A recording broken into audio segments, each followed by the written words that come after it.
My name is Dasher! First reindeer. From day one. Number one from day one.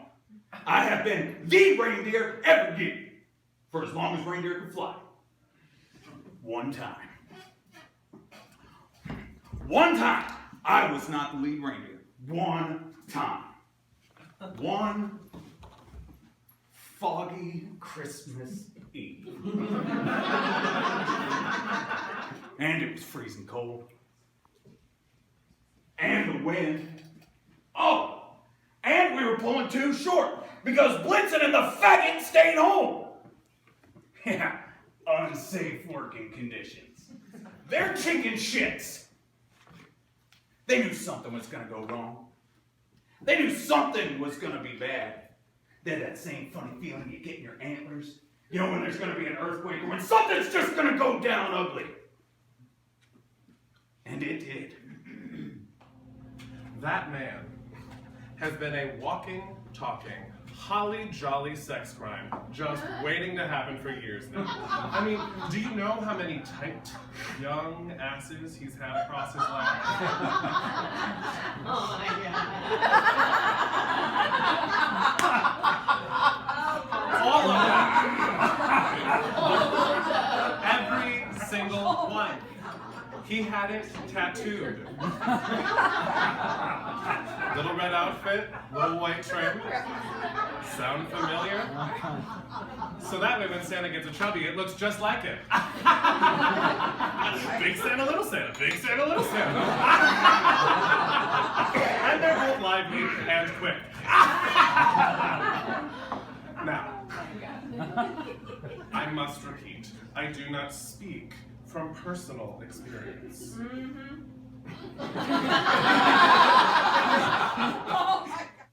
And Daddy's a workaholic, and Mommy's an alcoholic, and little brother's a sodomite, and little sister's a porno queen. Chemical dependencies, botched suicide attempts, and memories of repressed sexual molestation as a child, all spewing forth across the dinner table over turkey and cranberry sauce. And Daddy is a rapist. And Mommy's a vivisectionist. And they want to get divorced, but they stay together for the children. For the sake of the children. But the children don't want that. They don't want any of this. They don't want any of this. They just want to be far away from Mommy and Daddy and all the other little children. But they stick together. Because that is what Christmas is all about.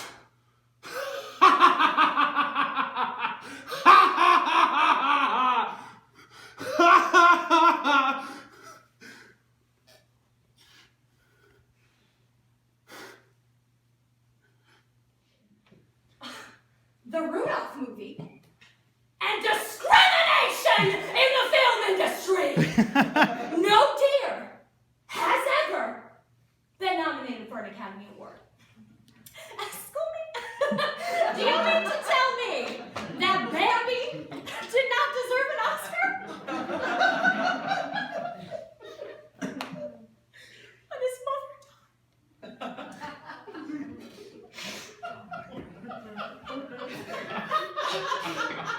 I just wept. Although that was animation. My movie, however, live action, big budget, all-star cast. Cloris Leachman, Abe Vigoda, Sam Elliott. Deserted, snow-covered highway. Cold winter night. Broken leg. Oh, Sam Elliott coming at me with a loaded shotgun. Oh!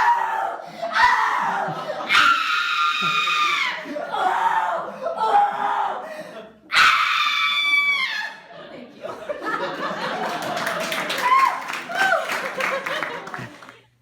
The only thing we don't all have is talent.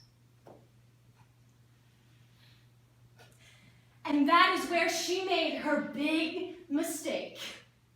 Because 6 months from now, when HBO starts filming Holly and Harassment, the Vixen story, do you really think they're going to ask her to play herself in that film? This whole little uproar is going to get nowhere. And that's why I'm no longer cooperating with this investigation. the reality that a fat, jolly pervert is coming to town. That a reindeer has a right to her own body. Why are we treated like livestock? Huh? Why do we make the Christmas run wearing nothing but leather straps and sleigh bells?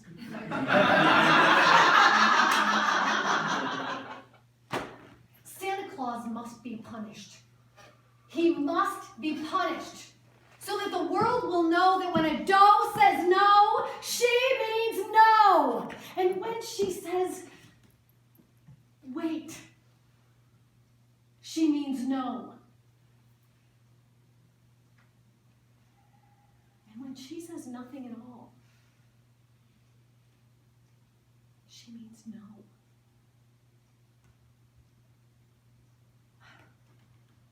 And when she says yes, this Christmas, she's saying no. She's saying no to Santa Claus. She's saying no to Christmas. She is saying no to pretending like nothing happened. This year, if Santa Claus is sitting on top of that sleigh full of toys, it is not going up. Because I will not fly. Cupid will not fly. Vixen will not fly. Dasher, you know what? You can pull the whole damn thing by yourself if you want to. Because none of us will be in front of it. There will be criminal charges. And don't talk to me about the institution of Santa Claus, okay? Because institutions don't feel. Institutions don't suffer. Institutions don't have to look in the mirror and see how pain has changed its victim's face. The victim does. When the gossip mongers take St. Nick's generosity towards Rudolph and twist it and turn it into something warped and perverted, it makes me angry. I mean, how can they do that? Or maybe it makes perfect sense. Maybe we should ask Vixen what happened to Rudolph. I mean, after all, who is it that's really pushing these perverted accusations, huh? The perverts. Because it isn't a joke. Now, they're serious. They're dead serious. They think they're going to get somewhere with those charges. You know, they think they're going to do the world a favor and get rid of St. Nicholas. Well, you know, it won't be the first time someone's tried. The whole world is full of crazies. But what scares me the most this time, this thing with Vixen, is that people believe them. No. What scares me the most is that people listen to them. That they lend them any kind of credibility. That they don't just walk out of the room when someone starts talking about it. I mean, back in the 50s, if someone said that she was raped by St. Nicholas, no one would have believed her. I used to be a ballet instructor. I can't go back to that. You see, there was this movement, this fundamentalist religious movement, where they were saying that reindeer shouldn't ballet. It was really weird. All these people were talking about it like a dancing reindeer was a sign of the apocalypse or something. I mean, it's not like we were doing modern dance. This was classical ballet. It was really scary. The only thing I can compare it to was the Holocaust in Germany. It was scary, like that. And then he said, "Dancer, one of my dear is practicing Muslim, and most of them are devout agnostics. But on December 24th, you are all Unitarians. Because on Christmas Eve, I need Christmas Dad to deliver Christmas toys for Christmas Day." Boy, was I embarrassed. That's why I don't go to the office Christmas party anymore. I say it's because I try to keep kosher, but really, it's because she's there. And it's awkward anyway. She's the only one that isn't actually involved in the Christmas run.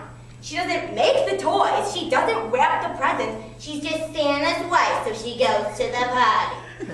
You wouldn't see this happening if we worked in a bank. At least not during business hours. And maybe not. I don't know. I never worked in a bank before.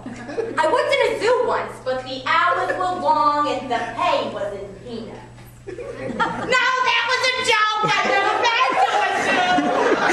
I guess if you get paid, it's pornography, but if you get exploited, it's family entertainment! They say Cupid was the zoo baby. I think that's why he's like he is. That's gotta be a scarring experience for a young fawn. Or any child for that matter. I just don't understand people. They complain about gratuitous violence and sex on television and in the movies, and they turn around and take their kids to a rodeo. Or a petting zoo. I don't get it. So when Santa came to me and told me that he was going to have Rudolph lead the team, you bet I jumped at it. You gotta understand what it's like. Our entire culture is based on natural athleticism. A deer who can't run, or jump, or dance, or pull a sleigh, or just stand there and look sexy in leather and sleigh bells is better off dead. And if Rudolph were a domestic deer, they would have taken him out back and shot him to put him out of his misery. The only future that kid ever had was to be a burden to his parents, who were already overburdened as it was. But when Santa Claus came into my home, the most powerful man in the world came into my house and asked for my son. What was I supposed to do? I did the one thing that no one else has ever done. Many have done it since, and they'll brag about it the rest of their frickin' lives, but until that day, no one, no deer, no elf, no one ever said no to Santa Claus. I said no to Santa Claus. Then he told me that he'd have a spot on the team for me. That my family would never want for food, clothing, or shelter ever again. That I, Donner, an unemployed herd deer from Fairbanks, would be one of the Comets, the Victors, the Dashers. I said no. Then he told me he's got a spot on the team for Rudolph. Rudolph, who wasn't going to amount to anything. He couldn't even be the miserable failure that his own father was. That he was going to do something that most reindeer can't even dream of. That for once in his life, he would never have to want for love or affection. That he would have power and prestige. And people would sing songs about him being Rudolph, the red-nosed reindeer. Something to be so proud of. Yes, I said yes!